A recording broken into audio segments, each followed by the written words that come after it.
Quiet by Entropyblues. I never saw the ocean until I was 19, and if I were to see it again it would be too goddamn soon. I was a child, coming out of the train, fresh from Amarillo, into San Diego in all her glory. The sight of it, all the water and the blind crushing power of the surf, filled me with dread. I'd seen water before, lakes, plenty big, but that was nothing like this. I don't think I can describe what it was like that first time, and furthermore I'm not sure I care to. You can imagine the state I was in when a few weeks later they gave me a rifle and put me on a boat. When I stopped vomiting up everything that I ate, I decided that I might not kill myself after all. Not being able to see the land, and the ceaseless chaotic rocking of the waves, I remember thinking that the war had to be a step up from this. Kids can be so fucking stupid. I had such a giddy sense of glee when I saw the island and its solid banks. They transferred us to a smaller boat in the middle of the night, just our undersized company with our rucksacks and rifles, and not a word. We just took a ride right into it, just because they asked us to. The lieutenants herded us up and put us into our platoons on the decks and briefed us. The island had been lost. That was exactly how he put it. Somehow, in the grand plan for the Pacific, this one tiny speck of Earth, only recently discovered and unmapped, had gotten lost in the shuffle. A singularly perfect clerical error was all it took. It was extremely unlikely, he stressed, that the Japanese had gotten hold of it, being so far east and south of their current borders. But a recent flyover reported what looked like an airfield in the central plateau. We hit the beach in the middle of the night. I'd heard talk of landings before, and I'm ashamed to tell, I was scared shitless. I don't know what I expected, but it wasn't. We got that thick, heavy silence. Behind the lapping of the waves and the wind in the trees, there was nothing. No birds, no insects, just deathly stillness. Another 100 yards deeper into the eerie tranquility of the jungle, we stopped in a small clearing for the officers to reconvene, and it was obvious even they were spooked. I wasn't a bright kid, but I knew enough to know that something was very wrong. It was like the whole island was dead. I remember I could only smell the sea, despite the red blossoms dangling from the trees. It wasn't an airfield on top of the plateau. I can't tell you what it was, because I've never seen anything like it, and I don't think anyone ever will.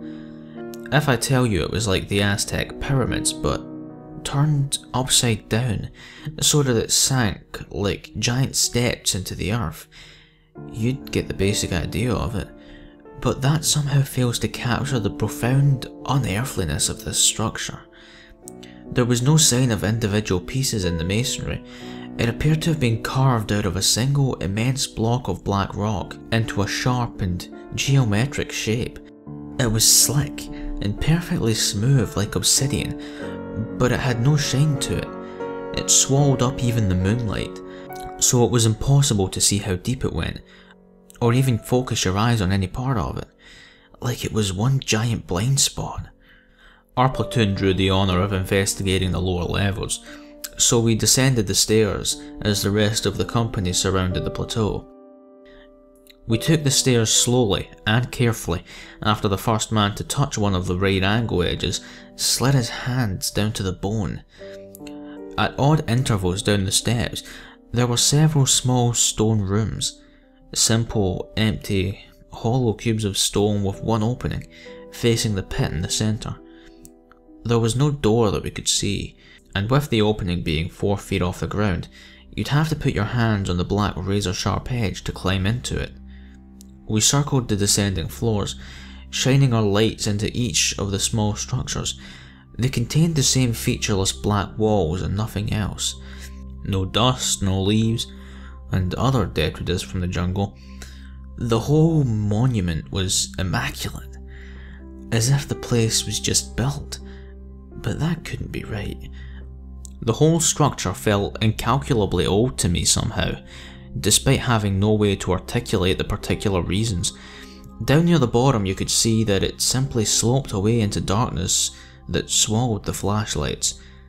We tossed first a button, and then a shell casing down into the pit, and waited in unearthly silence, but no sounds returned. No one spoke. We simply turned away from the yawning abyss and continued our sweep of the bottom rung and the last of the small structures. The body in the back corner was almost invisible at first in the thick shadows, but the long spell of drying blood reflected the light of our flashlights, and it led right to him. He was coiled tight, arms around his thighs and his face tucked into his knees.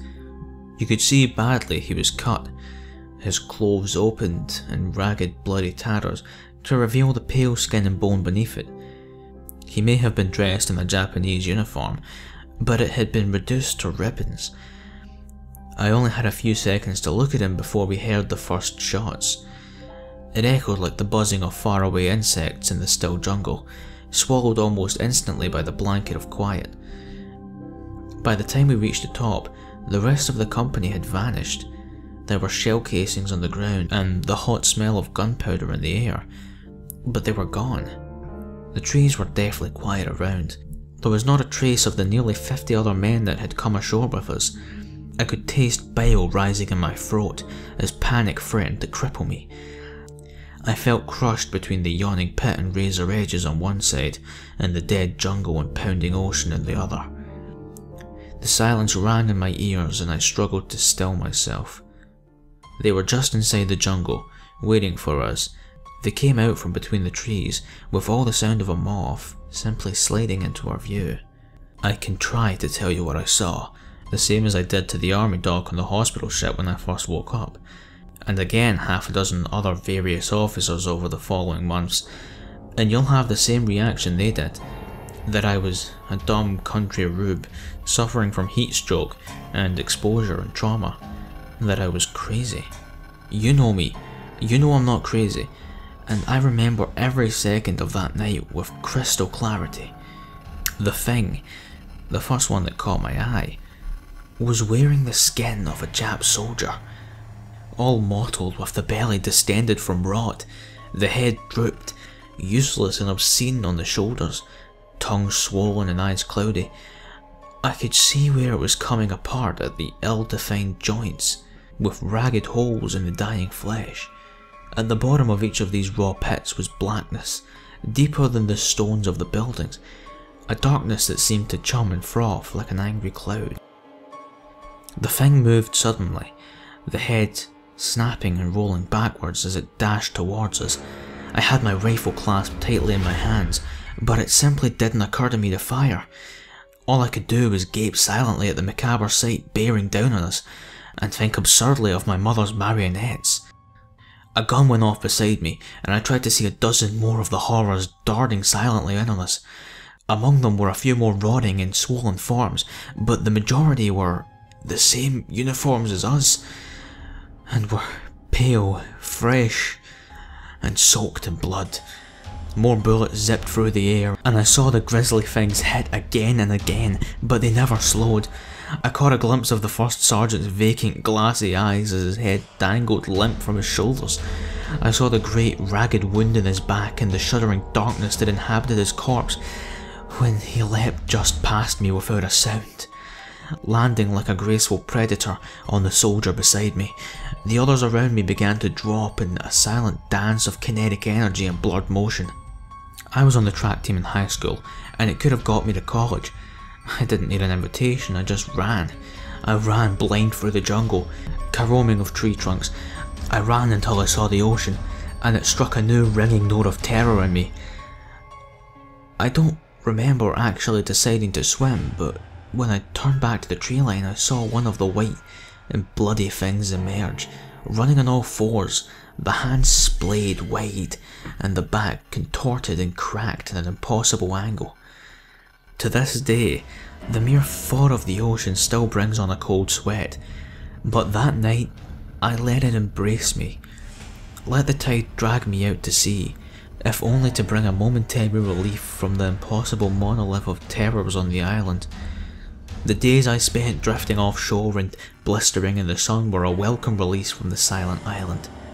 I never saw the war. They sent me home as soon as I recovered. It was comforting in a way. When I thought no one believed me, it allowed me to believe that it never happened, that it was a product of my mind.